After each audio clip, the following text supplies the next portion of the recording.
recognizing Egypt's importance for Middle East stability.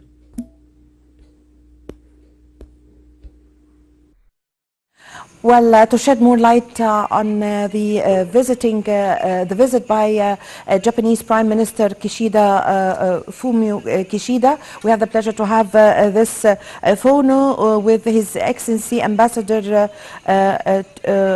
former Ambassador to Japan, Ambassador Hisham El Zimeti. Good afternoon, Your Excellency. Good afternoon. Hello. Good afternoon. Good afternoon to you, sir. I really had the pleasure to have this phono with you. Could you give us an idea about your insight concerning the importance of the visit by Japanese Prime Minister to Egypt, please? Sure. The visit by Prime Minister Kishida was the culmination of hard work by Japan and Egypt to take bilateral relations to higher grounds. Late Prime Minister Abiy visited Egypt, as you know, in January 2015. Then President Sisi visited Japan a year later in February 2016. A historic visit, in fact, where President Sisi addressed the Diet, which is the Parliament of Japan, and launched the process which led to the elevation of relations between the two countries to the comprehensive strategic level which it enjoys today. Yes, so Your Excellency, Ambassador Hisham, President Sisi expressed his deep appreciation for Japan's support for the national projects taking place in Egypt, such as the Grand Egyptian Museum, and which Japan has established or built a big hall inside the Grand Egyptian Museum. So give us an idea about this, please. Yes. Indeed, Japan has always been the most reliable partner in the field of cooperation for development. The variety of fields of cooperation is an honest translation in this context, since cooperation covers many fields, from energy to car making, from solar energy to irrigation, from electric culture, transportation, such as the Cairo Metro Line number 4. Yes, also Your Excellency Ambassador Hisham, the cooperation between Egypt and Japan in the field of education, and especially the Egyptian-Japanese schools. Yes, well, an excellent example is the Egypt-Japan University for Science and Technology, which is called EJAS in Burj Al Arab, near Alexandria.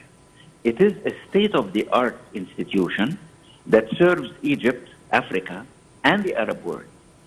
It was the first Japanese university outside Japan with top-notch education in engineering and other scientific and technological fields.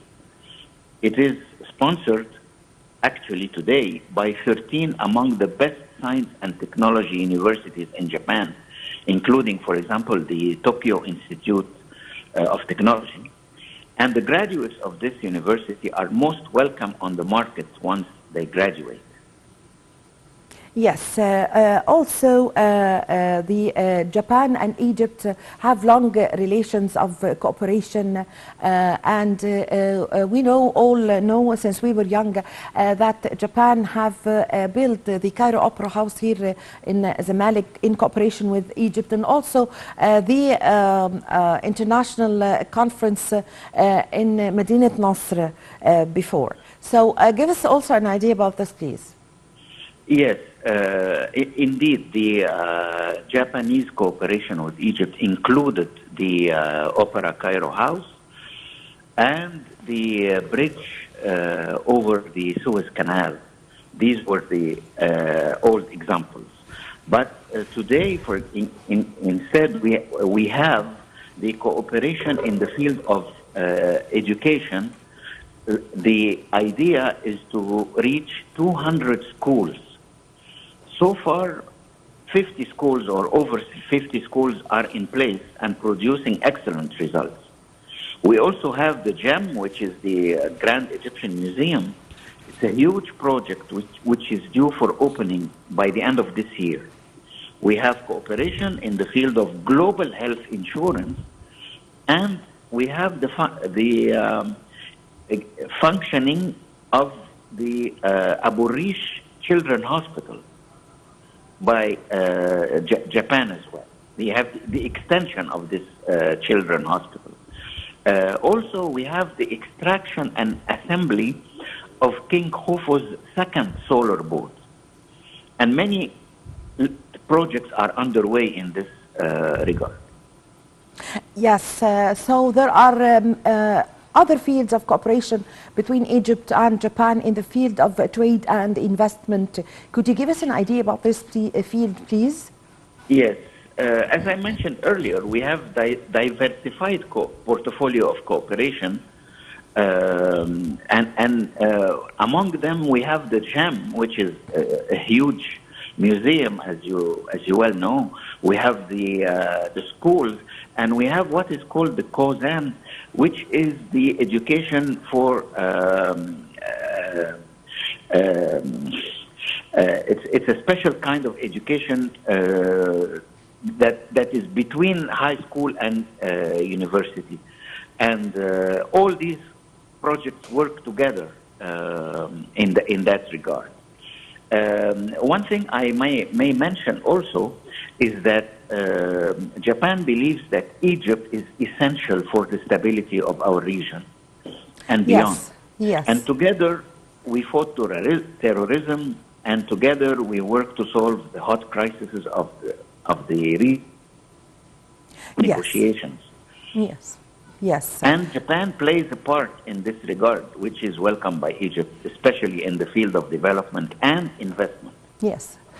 Your Excellency, Ambassador Hisham, since President Abdel Fattah al-Sisi came to office, he was very keen on the international relations between Egypt and other countries, and especially key countries like Japan. So give us an idea about the leap that had took place in the diplomatic ties and relations between Egypt and Japan since President Abdel Fattah al-Sisi came to office. Yes, in fact, as I mentioned earlier, the visit of Prime Minister Abiy to Egypt in January of 2015 was a very important landmark in the bilateral relations between Egypt and Japan. It was followed the year after, in 2016, by the historic visit of President Sisi to Japan, which was followed by many other visits of the president to participate in different events in Japan, like the TICAD and other international meetings. So the relations have reached now the level of a global comprehensive partnership, which is something we should all be proud of. Yes. I thank you very much for your time. Thank you for your valuable information, Your Excellency, Ambassador Hisham El-Zimeiti. Thank you very much for joining us over the phone. Ladies and gentlemen, with this, we come to the end of this episode of our program, Cairo Local Time. But I leave you, before we end our episode, I leave you with the following report about the Japanese investments in Egypt in the fiscal year 2021-2022. Even as trade between the two countries declined by 26.3% to 1.1 billion US dollars from 1.6 billion US dollars in fiscal year 2020-2021, according to the Central Agency for Public Mobilization and Statistics. Japanese investments in Egypt surged in fiscal year 2021-2022, even as trade between the two countries declined by 26.3%